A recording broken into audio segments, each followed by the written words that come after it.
Bonsoir et bienvenue en ce mardi 27 juillet 2021.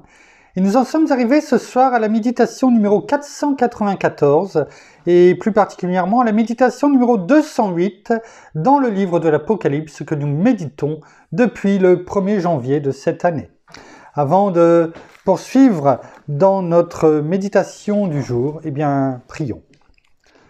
Père, dans le nom de Jésus, bien-aimé Saint-Esprit, nous venons à toi encore ce soir afin de nous laisser conduire dans toutes tes voies.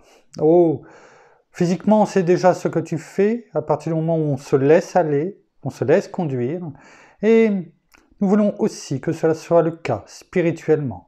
Car nous avons appris par toi, bien-aimé Saint-Esprit, dans le nom de Jésus, que, avant toute chose, c'est bien dans le monde spirituel que les choses se passent, se concluent, se mettent en place, et que ce que nous voyons ici, sur la terre, en est la résultante.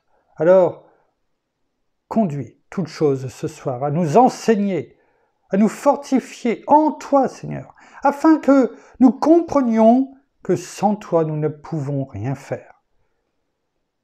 Ce n'est pas que tu nous as fait bêtes, inutiles, tu nous as fait de peu inférieurs à toi, Père. C'est ce que tu nous dis dans le psaume 8. Mais sans toi, nous n'avons pas la lumière. Sans toi, en nous, sans notre Seigneur, sans notre bien-aimé Saint-Esprit, nous sommes comme dans le noir. Quand toutes les lumières s'éteignent, nous ne voyons rien. Dans un brouillard total, complet dans la nuit. Nous ne pouvons pas avancer, nous nous cognons partout, nous prenons des fausses routes, des faux chemins, et nous sommes à la merci des brigands. Alors, que ta lumière brille en nous et pour les autres surtout, afin qu'ils soient attirés à toi par cette lumière que nous sommes dans le monde, et ce sel non dénaturé, qui a toujours son goût. Oui, afin que tout genou fléchisse devant toi, Seigneur, et te reçoive comme Seigneur et Sauveur de leur vie. Merci, Père, merci, Seigneur, merci, bien-aimé Saint-Esprit. Amen. Nous poursuivons dans notre méditation dans le livre de l'Apocalypse, 6e lettre de notre Seigneur à l'église de Philadelphie, chapitre 3, versets 7 à 13. Et nous en sommes dans le verset numéro 11 que l'on reprend. Il est écrit « Je viens bientôt. Tiens ferme ce que tu as pour éprouver... Tiens ferme ce que tu as afin que personne ne prenne ta couronne. » Et dans « Je viens bientôt », nous l'avons vu. Tout est parti du verbe « venir », erkomae en grec, qui est utilisé comme ici au présent, mais qui en fait n'existe que dans deux temps en grec. Le présent et l'imparfait. Le présent, on le connaît, c'est « je viens bientôt », et l'imparfait, qui est toujours le synonyme d'une action passée, mais ici, qui dure dans le temps, qui traverse le passé et qui dure, même jusqu'à toujours. C'est cela, ici, la signification de erkomae, et qui représente tout à fait notre Seigneur. C'est pourquoi ce verbe erkomae a été utilisé ici. Je viens bientôt, viens. Il est venu marcher parmi nous, même s'il existait auparavant, mais il est venu se faire connaître, nous enseigner, nous montrer, nous donner la route à suivre, le chemin à suivre. Il s'est donné même pour nous. Son sang coulé à la croix. Et avant, par ses meurtrissures, il nous a apporté la guérison divine, comme il est écrit dans Ésaïe 53:5. Par tes meurtrissures, Seigneur, nous sommes guéris. Il n'est pas écrit que nous serons guéris en un temps lorsqu'il reviendra. Non, nous sommes guéris. Ou nous avons été guéris, dans d'autres versions. En tout cas, c'est la résultante. C'est déjà le résultat. Il n'a pas à revenir pour le faire, car c'est déjà le cas. Il est venu. Il est toujours avec nous. Et il reviendra. Et c'est notamment dans « Il reviendra » que nous avons été amenés à méditer le verset numéro 1 de Jean 14, verset 1er. Hein? Que votre cœur ne se trouble pas, croyez en Dieu, croyez aussi en moi. Et c'est ce que nous avions terminé hier, justement, hein, en méditant donc cette première partie de Jean 14, hein, croyez en Dieu, croyez aussi en moi, hein, que votre cœur ne se trouble pas, voilà, hein, c'est ce que nous avions terminé hier, et la fin de ce premier verset, de ce verset numéro 1, c'est « Croyez en Dieu, croyez aussi en moi » en version Colombe, et dans d'autres nouvelles français courant, paroles de vie, c'est écrit « Vous avez confiance en Dieu ?» C'est pas une question, mais c'est sous-entendu. Vous avez confiance en Dieu, et beaucoup répondent oui. Même ceux qui ne sont pas forcément chrétiens, mais qui pensent avoir le même Dieu. Et malheureusement, ce n'est pas le cas. Eh bien, le Seigneur nous dit, ayez aussi confiance en moi. Peut-être qu'on ne le comprend pas ici dans ce verset 1, mais la suite logique, pour répondre à ce que l'on vient de dire, certains disent, oui, je crois en Dieu, mais ce n'est pas le vrai Dieu auquel ils croient. Parce que cette réponse, la réponse à cela, et pourquoi le Seigneur nous dit, croyez aussi en moi, nous est donnée au verset 6. Lorsque le Seigneur nous dit, et on le connaît très bien, Jean 14, verset 6, « Moi, je suis le chemin, la vérité et la vie. Nul ne vient au Père que par moi. » Et c'est là que prend aussi toute l'importance de ce verset, la fin de cette deuxième partie de ce verset 1 de Jean 14, lorsque notre Seigneur dit lui-même, « Croyez en Dieu, croyez aussi en moi. » Parce que s'il n'y a pas les deux, eh bien, on n'arrive pas au Père. On le comprend mieux dans le verset 6. « Nul ne vient au Père que par moi. » Ce n'est pas... Il y a peut-être une autre solution, non. Parce que lorsqu'il est écrit « Moi, je suis le chemin, la vérité et la vie », il y a un point. C'est le point, il n'y en a pas d'autre. Et le Seigneur insiste en disant « Nul ne vient au Père que par moi. » C'est-à-dire que c'est une forme de... C'est même pas une forme, c'est une certitude. C'est pas un ordre, mais ça équivaut à un ordre en disant « Ne cherchez pas. Si vous pensez que c'est par un autre moyen, comme on pourrait dire dans le monde, vous vous mettez le doigt dans l'œil, quoi. Et sous-entendu, en le faisant, vous devenez aveugle. Il n'y a pas d'autre chemin. C'est par moi. Et nul ne peut venir, c'est-à-dire aucune personne ne peut venir à moi, enfin au Père, que par moi. Il n'y a pas d'autre chemin. Il n'y a pas d'autre personne qui te permettra de trouver le Père et de recevoir cet esprit d'adoption par lequel nous crions « Abba Père ». Vous voyez ce verset 1 de Jean 14, dans « Je viens bientôt », nous a amené à comprendre beaucoup de choses afin que notre foi grandisse et que nous ne nous fourvoyions pas à trouver ou à nous laisser guider sur d'autres chemins par les personnes que nous ne devons pas suivre. Parce que nous sommes enseignés. Et continuons. Eh bien, on avait dit, c'était Jean 14, versets 1er à 3, et regardons. Parce que le Seigneur nous dit, on l'a vu, verset 11 dans, comment dirais-je, l'Apocalypse, chapitre 3, lettre à l'église de Philadelphie, donc à chacun d'entre nous, à l'église fidèle, celle que notre Seigneur vient rechercher. Ne croyons pas que c'est une autre église. C'est celle-ci qu'il vient rechercher. Toutes les autres, à un degré moindre, Smyrne, qui est aussi celle que le Seigneur a attirée et qu'il faut qu'elle persévère, mais celle qu'il vient chercher, c'est l'église de Philadelphie. C'est celle-ci qu'il vient chercher. Toutes les autres, à part Smyrne, à qui il ne fait pas non plus de reproches, eh bien, il va falloir se repentir pour pouvoir avoir cette chance d'être sauvé. Ne croyons pas que oui, on se retrouvait dans les autres églises, mais on pense que cela peut aller parce qu'on n'est pas peut-être moins pire que le voisin. Non, non. Ou il y a toujours pire que nous. Ça serait là aussi se fourvoyer. Non, non. L'église que notre Seigneur vient rechercher, c'est cette église, l'église de Philadelphie. Il n'y en a pas d'autre. Les autres, eh bien, on peut encore être sauvé, et le Seigneur nous dit, mais il va falloir passer par la repentance et de persévérer, tout comme l'église de Philadelphie, en moi, c'est-à-dire en Christ Jésus. Oui, on prend le temps de méditer, d'analyser tout ce que le Seigneur nous dit pour notre bien. C'est important tout cela. Et quand il dit « je viens bientôt », eh bien, en nous montrant ce qui est dit dans Jean 14, versets 1 à 3, eh bien, il vient bientôt, mais pour faire quoi? Bien sûr, pour chercher son Église. Mais est-ce qu'il nous donne aussi des raisons d'espérer et de dire, mais comment ça va se passer? Où est-ce qu'on va aller? C'est aussi cela. Tu viens bientôt. Oui, comme quelqu'un dit, je viens te chercher.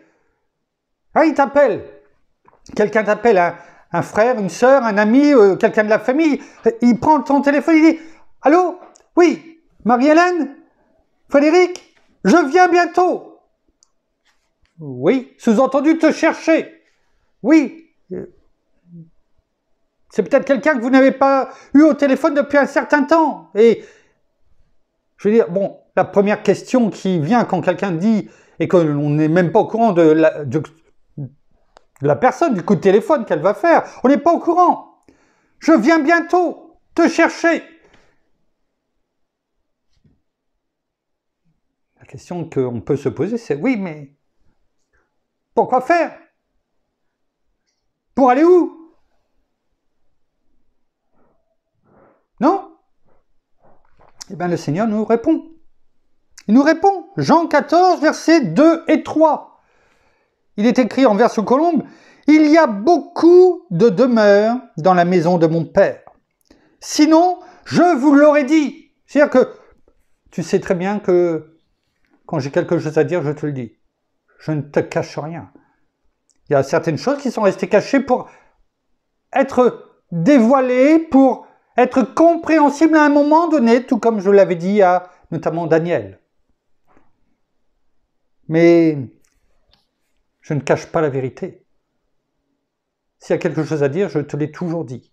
Que ça te plaise ou non, mais en tout cas, je te le dis. C'est ce que dit le Seigneur ici. Car je vais vous préparer une place. Tiens, il est écrit, je vais vous préparer une place. On sait déjà pourquoi. Mais où? Où? Verset 3. Et le Seigneur, à la question que l'on pourrait se poser, mais où? Même si on a peut-être une petite idée. Eh bien, il ne répond pas tout de suite à cette question. Il recommence le verset 3 en reformulant le verset 2. Donc, si je m'en vais et vous prépare une place, je reviendrai. Quand on revient, c'est-à-dire qu'on est déjà venu. Autrement, on ne revient pas, on vient. Je reviendrai, c'est-à-dire je suis venu, je vais partir, je vous le dis déjà, mais je vais revenir. Donc, je viens bientôt. Le Seigneur l'avait déjà dit quand il était sur terre. Je reviendrai. Je reviendrai faire quoi? Et je vous prendrai avec moi. On sait, la marche à suivre, elle est là. Afin que là où je suis, vous y soyez aussi. C'est-à-dire, quand il nous dit, un peu plus loin dans le verset suivant, en Jean 15, « Demeurez en moi, comme moi en vous », c'est-à-dire qu'il veut déjà cette fusion. Et cette fusion, si on l'a sur la terre, elle va demeurer pour l'éternité.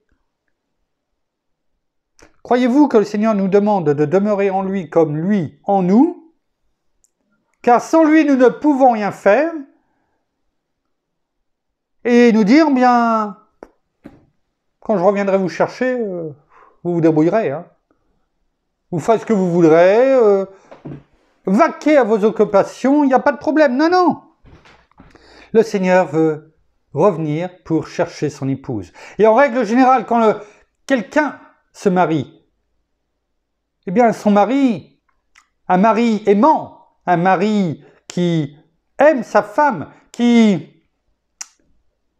voilà, qui l'aime réellement, eh bien, je veux dire, il ne se marie pas en disant à son épouse, eh bien maintenant, on est mariés, tu peux faire ce que tu veux, tu peux aller où tu veux, fais ce que tu veux. Non, pas du tout. Ce n'est pas aimer sa famille, son conjoint et sa famille, et on sait très bien, on en a parlé, que si on ne prend pas soin de sa famille, à tous les niveaux, eh bien, on n'est pas en Christ.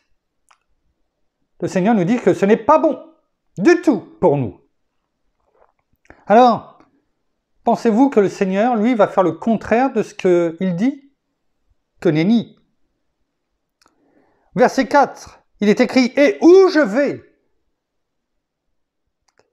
vous en savez le chemin. » C'est ce qu'il dit aux disciples, mais c'est ce qu'il nous dit aussi à nous. Quand il dit au verset 11 dans l'église de Philadelphie, pour l'église de Philadelphie, donc pour nous, « Je viens bientôt », on ne doit pas se poser la question où, quand, comment,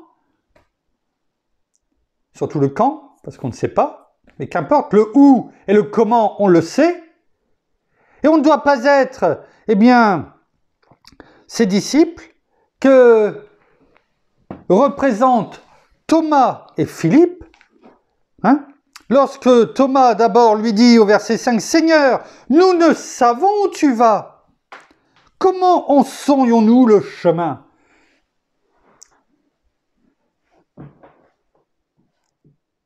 Thomas n'avait pas d'excuse non plus, tout comme encore moins nous aujourd'hui, parce que nous avons toutes choses. Nous avons notre bien-aimé Saint-Esprit en nous. Nous avons toute la vérité nous est révélée. Mais sommes-nous comme Thomas à dire, mais oui Seigneur, tu m'as parlé, tu m'as montré, j'ai la parole, je l'ai lue, mais nous ne savons pas où nous allons. Et comment saurions-nous le chemin?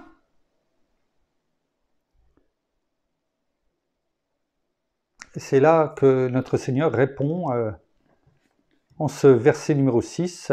Jésus dit à Thomas, lui dit, Jésus lui dit, « Moi, je suis le chemin, la vérité et la vie. Nul ne vient au Père que par moi. » Vous voyez, c'est tout ce cheminement. Ce n'est pas un verset que l'on prend et que l'on prie. Il y a toute cette compréhension à avoir. Ne soyons pas comme Thomas. Alors qu'il avait vécu tout ce temps, 24 heures sur 24 avec notre Seigneur, tout comme nous avons toutes choses, il suffit d'ouvrir, d'écouter ce que l'Esprit qui est en nous dit aux églises, à chacun d'entre nous. Nous connaissons le chemin. Est-ce que je serai sauvé? Est-ce que je verrai les demeures que le Seigneur est allé nous préparer? Le Seigneur nous dit, tu connais le chemin. Tu connais ce qu'il faut faire. Je t'ai tout donné, je t'ai tout laissé. On n'a pas à se poser cette question, on a simplement à mettre en pratique la parole.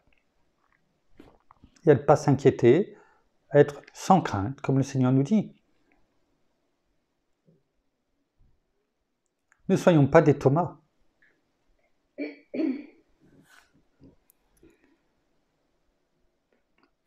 Parce que sinon, eh bien, on aura la même réponse de notre Seigneur que celle qu'il a faite à Thomas et à Philippe qui était avec lui. C'est-à-dire au verset 7, « Si vous me connaissiez », ce temps qui est utilisé, eh bien, n'est pas bon. Et en ce qui me concerne, parce que chacun doit faire sa propre autocritique, si je puis m'exprimer ainsi, ça fait mal d'entendre notre Seigneur de dire « si vous me connaissiez ». Sous-entendu, tu ne me connais pas, quoi. Qu'as-tu fait tout ce temps? Passer avec moi, à lire, à prier. Mais finalement, tu ne me connais pas, parce que c'est ce qu'il dit là. Si vous me connaissiez, vous connaîtriez aussi mon Père.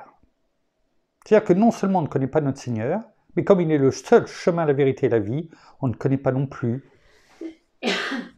l'Éternel,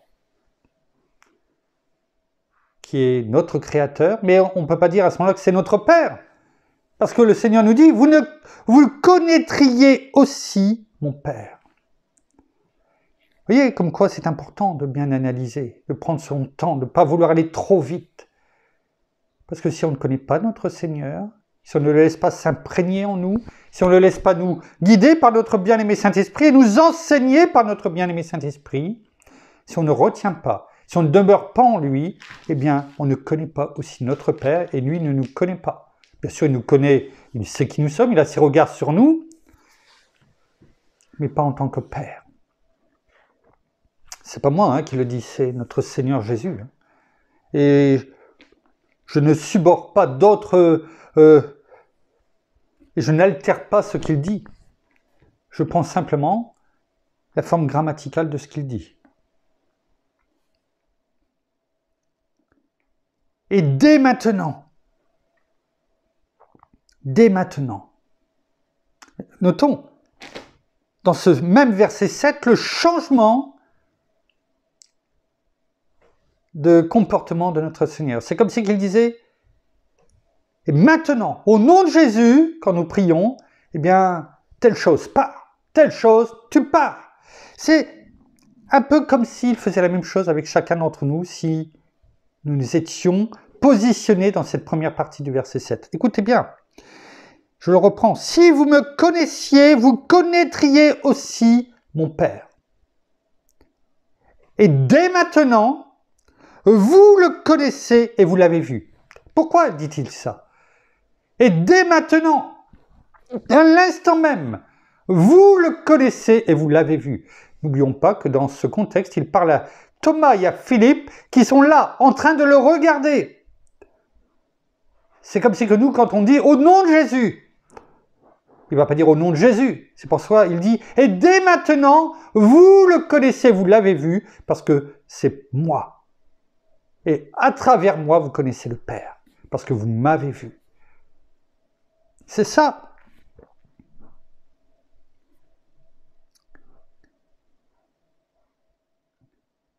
Et pourtant, après Thomas, Philippe lui dit, « Seigneur, montre-nous le Père, et cela nous suffit. » Pourtant, la réponse avait été claire. Tu m'as vu, donc tu as vu le Père. Mais Philippe n'a pas compris. Et cela nous représente malheureusement beaucoup. Vous voyez, et c'est vrai, ce chapitre, je le connais presque par cœur. Et pourtant, cela, on dirait que ces mots, ces versets sortent de la parole et viennent me frapper en pleine figure. Sommes-nous des Thomas, des Philippe, au point de ne pas comprendre même lorsque la vérité est en face de nos yeux, tout comme notre Seigneur était en face de Thomas et de Philippe.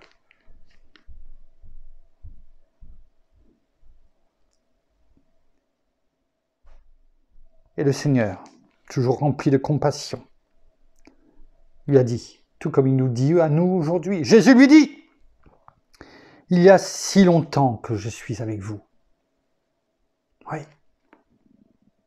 Prenons cela pour nous, fermons les yeux pour ceux qui écoutent la réponse de notre Seigneur, parce que c'est pour chacun d'entre nous qui le dit. « Il y a si longtemps que je suis avec vous, et tu ne m'as pas connu. » Philippe. Remplaçons le Philippe par notre propre prénom. Il y a si longtemps que je suis avec vous, et tu ne m'as pas connu. Philippe. celui qui m'a vu a vu le Père. Comment dis-tu, montre-nous le Père?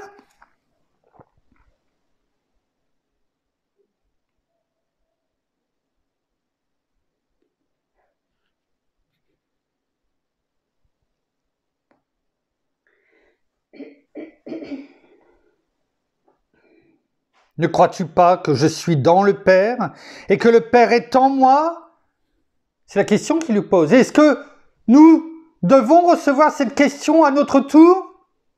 Ou est-ce que nous le savons, nous en sommes persuadés, que c'est gravé dans notre cœur à tout moment, même dans les moments difficiles, parce que c'est tellement facile de le croire quand tout va bien. Mais quand tout va mal, en tout cas d'apparence, quand nous nous heurtons à tout ce que l'ennemi veut mettre en place et qui déferle comme ces vagues incessantes sur le rivage de nos vies, le Seigneur doit-il nous poser la question? Ne crois-tu pas que je suis dans le Père et que le Père est en moi? Et le Seigneur nous dit, les paroles que je vous dis ne viennent pas de moi-même. Le Père qui demeure en moi accomplit ses œuvres. Croyez-moi, c'est ce qu'il nous dit, croyez-moi, je suis dans le Père et le Père est en moi. Sinon, croyez à cause de ses œuvres. Ouais. Voilà. On a été plus loin, c'était même pas prévu tout cela. Mais merci, bien-aimé Saint-Esprit. Oui. Donc, croyons-nous, quand il dit « je viens bientôt », croyons-nous qu'il est simplement reparti pour préparer une place où il y a beaucoup de demeures, beaucoup de lieux où demeurer dans la maison de mon Père, en Nouvelle Français courant, beaucoup d'endroits pour habiter, beaucoup de place dans la maison de mon Père. Oh, ne croyons pas qu'il n'y aura pas suffisamment de place, il y en aura. N'oublions pas qu'on l'a déjà vu, on le reverra dans l'Apocalypse. Lorsque tout le monde sera réuni là-haut. Cela faisait comme une mer de cristal. Ouais. Parce que ça brille. En vêtements blancs, c'est reflété la lumière, comme du cristal. Une mer, l'océan, on ne voit pas la fin. Oui, il y aura de la place, n'en doutons pas. Les cieux sont grands. Et notre Père avait tout prévu. Mais pour cela, il faut aussi croire en Jésus et en ce qu'il nous dit. Car si Thomas et Philippe l'avaient devant les yeux, nous avons la parole. Et dans Jean 14, dans Jean chapitre 1er, il est dit « Et la parole était Dieu ». Et la parole, c'est qui? C'est notre Seigneur. Il incarne la parole. Recevons ce que nous avons entendu comme enseignement aujourd'hui, afin que cela nous fortifie, tous ensemble, afin que nous tenions ferme, parce que le Seigneur nous dit « Je viens bientôt ». Merci Père, merci Seigneur, merci bien-aimé Saint-Esprit, une fois de plus, pour ce que tu nous as encore montré ce soir. Tu nous fortifies lorsque nous avons besoin d'être fortifiés, c'est-à-dire malheureusement bien souvent chaque jour, eh bien tu es là, tu nous parles, tu parles à notre cœur, à notre esprit, et tu nous fais monter jour après jour ces marches de la foi. Nous terminons par la prière. Non, merci Seigneur, et bien encore ce soir encore pour ce moment de partage. Merci aussi pour ce moment de révélation. Merci parce que tu éclaires toute zone d'ombre, toute pénombre, tout brouillard. Et car tu es cette lumière, tout simplement. Non seulement cette lumière, mais comme nous l'avons entendu, tu es le chemin, la vérité et la vie. Oui, tu es la vérité et la vie. Et nous savons que nul ne vient au Père que par toi. Alors merci encore pour toutes ces paroles, merci pour tout ce que tu nous montres à travers la parole par notre bien-aimé Saint-Esprit. Merci pour tout ce que tu nous enseignes chaque jour. Merci de ce moment d'intimité où nous pouvons nous rapprocher tout simplement de toi et tout simplement te connaître encore plus. Parce que même si nous ne t'avons pas vu, nous savons que tu es là, à nos côtés, à chaque instant. Nous savons bien que tu es notre intercesseur, notre médiateur auprès de notre Père. Et nous voulons encore te remercier pour tout ce que tu fais dans nos vies à chacun d'entre nous. Merci et nous te demandons pardon s'il y a encore une particule ou un moment de doute ou d'incrédulité, eh bien que toute cette incrédulité, eh bien nous la rejetons complètement et que vraiment nous puissions eh bien être fermement convaincus que tu es là à nos côtés et que nous nous remettions complètement dans notre foi et que cette foi eh bien grandisse de jour en jour afin que nous soyons eh bien comme toi tu l'es, non pas parfait, mais le mieux que nous pouvons, afin que nous puissions être ces enfants, cette Église, eh bien que tu viens rechercher, que nous soyons prêts, trouvés vaillants, avec cette huile, que nous ne soyons pas comme ces vierges folles, mais que nous soyons comme ces vierges sages, Alléluia. Que nous soyons là, remplis d'huile, et que nous soyons prêts quand tu viens nous chercher. Alors oui, nous savons que, eh bien, tu nous as réservé une place auprès de notre Père et que tout, eh bien, est prêt pour tes enfants, Père. Alors, nous attendons, mais nous ne voulons pas attendre paisiblement ni sans rien faire, mais dans l'action, dans tout ce que tu nous demandes de faire. Alors, restons fermes, prêts, vaillants, vigilants également, et restons fermes dans tout ce que nous voyons et tout ce que nous entendons. Ne nous laissons pas simplement aller à droite et à gauche, mais restons fermes sur ce chemin que tu es, Seigneur Jésus, sur ce chemin que tu es en tant que vérité. Nous aussi, eh bien, soyons vraiment intègres et droits, disons les choses comme elles sont, afin que nous soyons vraiment toujours dans la vérité. Alors soyez tous abondamment bénis, frères et sœurs, ainsi que tous vos proches et vos familles, et dans le nom de notre Seigneur Jésus-Christ. Amen. Amen. Amen. Merci pour cette parole. Merci. Voilà, ainsi s'achève la méditation de ce soir. Nous vous bénissons abondamment de toute bénédiction spirituelle dans les lieux célestes en Christ. Nous saluons nos amis au Québec et au Canada. Nous savons aussi que notre ami pasteur Jean-François, son épouse Nancy, pasteur Jean-Pierre Desmarais, son épouse Nathalie, avec d'autres couples, eh bien, sont sur les routes en train de sillonner en moto, eh bien, et déclarer, proclamer, tout en prenant du montant, eh bien, pendant 3 semaines, eh bien, la parole partout où ils vont, et nous les gardons, eh bien, chaque jour pendant leur voyage jusqu'au 15 août en tout cas, et même après, bien sûr, et au-delà.